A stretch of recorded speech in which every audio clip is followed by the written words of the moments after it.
goodness, girl. You huge. Who's your friend? Or is that your bud?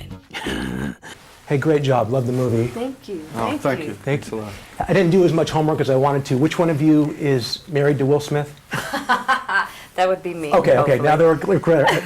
Gloria, you're a hippo. I know you mentioned that she's very nurturing, maternal, and also strong too. And I Right. guess like you'd like yourself to be.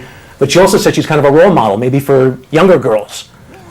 How does that work for a hippo? Well, I mean, just, you know, the idea that a lot of young women, all women and young girls, we all have kind of these complex, you know, just these ideas about how we should look. So Gloria loves herself with all her heftiness, and she does not apologize. She doesn't talk about dieting. You know what I mean? She's like, look, I like to eat, okay? And this is me. So for those of you who want to love this, then that's fine. And for those of you who don't, well, be on your merry way. In the movie, you don't pick up on the fact that Melman really is insane about you. What is it about her character that you find so endearing? Well, first of all, they've been friends for a long time, and he just loves all of her, and there's a lot to love. So, he's just got it for her. What does it mean to you, Jada, as a mom, and you had your daughter work with you, which must have been a fantastic experience, to share this with your family? Oh, I love it because this is probably the only movie that I've ever done that I can actually take my kids to and go, okay, I don't have to worry about, oh, close your eyes on this part, don't look at this. And so it's good family fun, and they really enjoy it.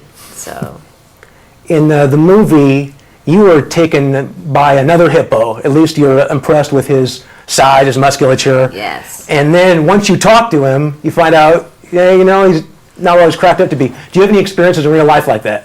Yes. I'm always falling for the most unlikely person. I mean, Will was not, he wasn't the dude that I was even remotely interested in. You know what I mean? There's always the athletes and these buff dudes and what have you.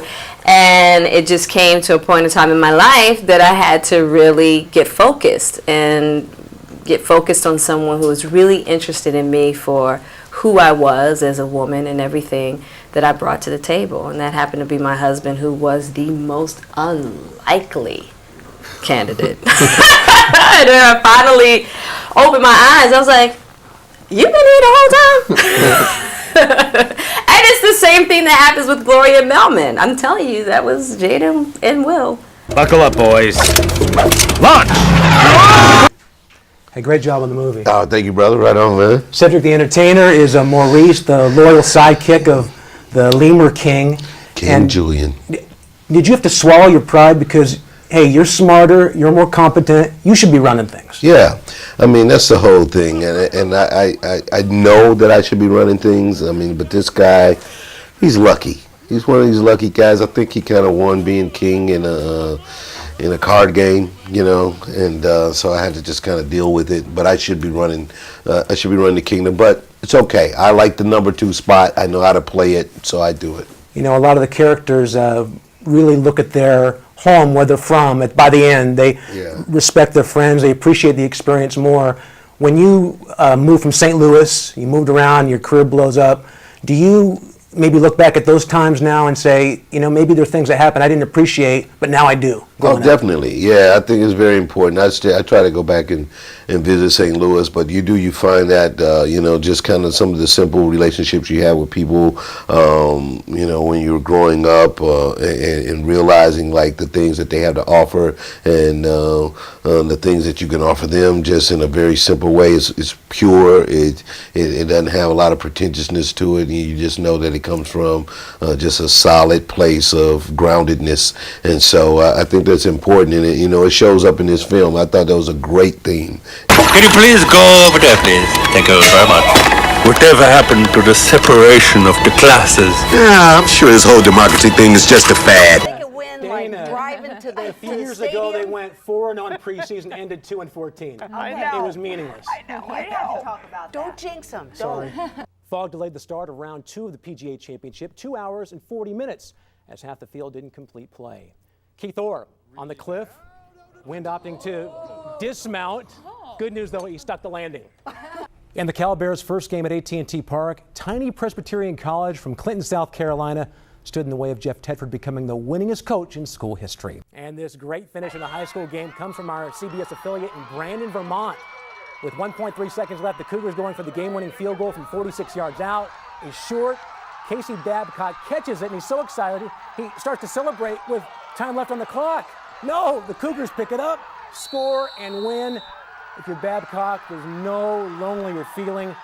20-16 the final. Lesson learned painfully. It ain't over till it's over. And our time is up for tonight. Thanks so much for watching, and for everyone at CBS 5, have a good night. Game really turned in the beginning of the second period when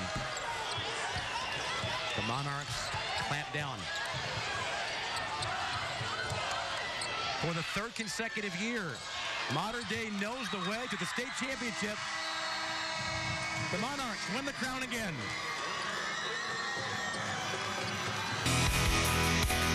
It's North versus South, and who will be the last one standing as California state basketball champions?